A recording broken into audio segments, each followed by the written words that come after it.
That victory, it was quite an old-fashioned England-France attritional encounter, wasn't it? Yeah, I think the weather sort of emphasised that a bit as well. But yeah, it was a game befitting of a World Cup semi-final. France have been incredible for this tournament. We've seen both sides of them. The flair that everybody knows goes with them, but the toughness tonight and the doggedness, and full credit to them. I thought they made a great game of it, and we had to fight every inch of the way. But yeah, we're absolutely through. Sarah Burns tried the initial difference, perhaps exemplifying how much of a forwards effort there was out there tonight. I wouldn't say that. I think the difference was we had. We had energy in the tank.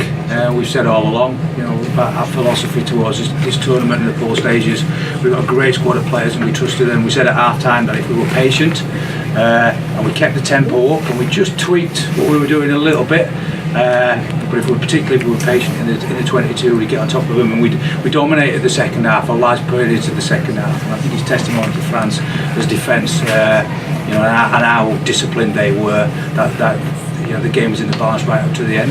And reassuring, I assume, to see how much the players trusted in those processes. There was very little panic out there. It was just about continuing to get the job done right through to the 80. Yeah, they're the last group to panic. I'll tell you, they know when to step up, and there've been a lot of tough situations this year, a lot of pressurised situations, and they've come out on the right side of them all. With one more to do, and they won't need pointing in any directions. They know exactly what it's going to take on Saturday, and they know exactly how to get there. Sarah, the players have spoken in the lead up to the tournament about going out to win it again rather than to defend the title. You've now got that chance against New Zealand. It's a fifth successive final in a row. How excited are you? Yeah, absolutely. Right from the beginning, right from the start, when this group came together, that was our ultimate goal, is to go and win another trophy, and we put ourselves in the best position to go and do that.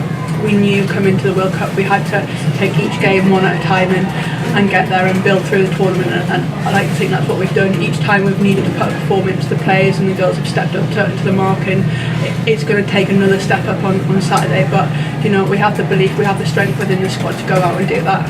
How much do you think is still left out there to put on the park? Yeah, I think we've still got something left in the tank to come, and that's what you need in a World Cup final. And I think how the management have utilised the squad, there's 100% belief that whichever 15 take to the starting pitch, whichever players come off and finish the job, that anyone will do it, and we've had that, so there's still energy left in the tank to go and give one last push to hopefully win that trophy on Saturday. Simon, just one last one from me. Daniel Waterman didn't come back on, assuming failed the HIA. Do you know what the protocol is? I haven't checked in yet. I haven't checked in with medical, so I can't answer that one really. Okay. How do you feel right now, Sarah? Yeah, probably a little bit of ecstatic to get to another World Cup final, a bit of relief and a little bit tired out there. It was certainly a hard-fought battle to get the result that we wanted. With the fact that it's New Zealand, you've had those 3 finals against them before, and is it a chance to sort of exercise some demons as well? I think this squad is very different, and certainly this squad hasn't faced them in the World Cup final. He obviously went down there in the summer and got a fantastic result, but as we've said before the tournament, titles, games, form goes out the window and doesn't count for anything. It's the slate white clean for that final on Saturday, and we'll have to be the best prepared team for that.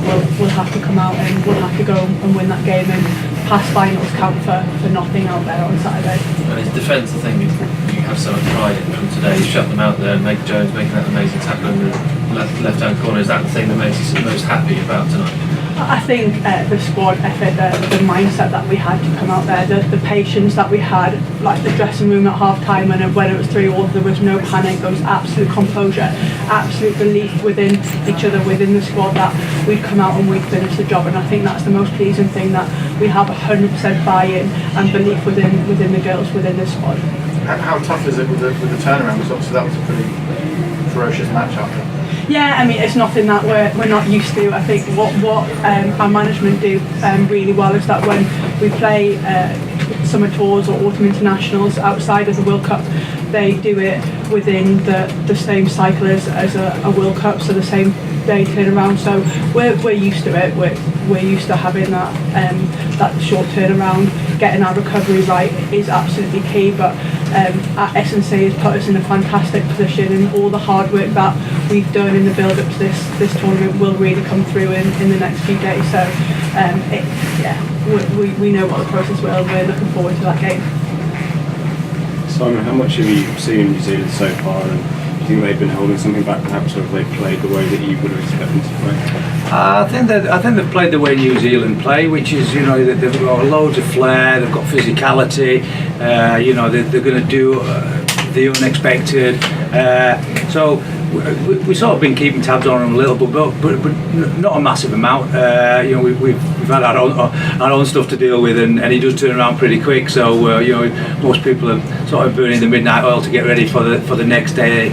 You know, we'll preview or we'll review what we do, and then we're straight back into it to review. So we've gone straight on what we need to do. I mean, we've got a bank of information that we keep anyway. We've played them recently. We played them in the autumn. So we'll obviously have a good look at them and see what's different, if anything's different. But as Sarah alluded to, it's very much about what we do now, and it's about making sure that we're ready physically, we're ready to go again, and that we're really clear in our thoughts and our actions. And we were today when we were. You know, we spoke about it before the game, we spoke about it at half time, and the girls executed fantastically.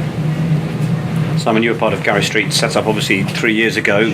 A fair amount's changed in that time, but is there anything that you learned going into that final and that brought victory that you'll be bearing in mind in the build-up to Saturday?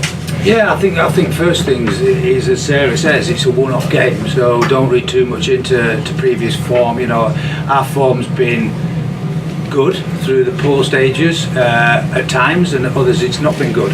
But you know, we've been aiming to peak in the final, and that's where we are. I'm sure New Zealand have done the same, and it's to take it on its merits, the final game, because anything can happen in terms of how players react and how teams react. But yeah, it's just about preparation and recovery. You learn from the whole tournament as much as anything, as much as the final. Do you think they're looking a different team to the team that England beat earlier this summer? New Zealand? Yeah, I mean, as I say, we've not looked at a massive list since we got here, but yeah, they'll have a few more tricks up the sleeve. They'll learn a bit from the summer tour, I'm sure, as will we have. And that's what you've got to do as a team, as a squad, and as a coaching unit. You have to keep, you have to keep evolving. Otherwise, people overtake you. And as New Zealand did on the world rankings earlier today, or was it yesterday? But at the end of the day, we'll know who the world champions are on Saturday. So there's been talk of a businessman wanting to kind of help the group stay professional and throw some money behind these guys and keep them in full-time professional rugby once this tournament finishes. Have you heard much about that? Do you know much about? No, we've just been buried in the World Cup, and that's where we're going to stay. How about you, Sarah? No, absolutely. We've totally focused on the job at hand and in our own little bubble of how we prepare for the next game and doing the job at hand, which is winning games ultimately. Okay, Grace. Oh, can I just ask one thing? ITV have just confirmed they're going to play on the main ITV channel rather than ITV4. How important do you think that is? That's brilliant. I mean, we want to showcase our sport in the widest audience possible, and to get a prime time slot on terrestrial TV so anyone can watch it and support us. It's brilliant news, and it's all credit to ITV, so a big thank you to them for doing that. Great, thanks guys. Thank you guys.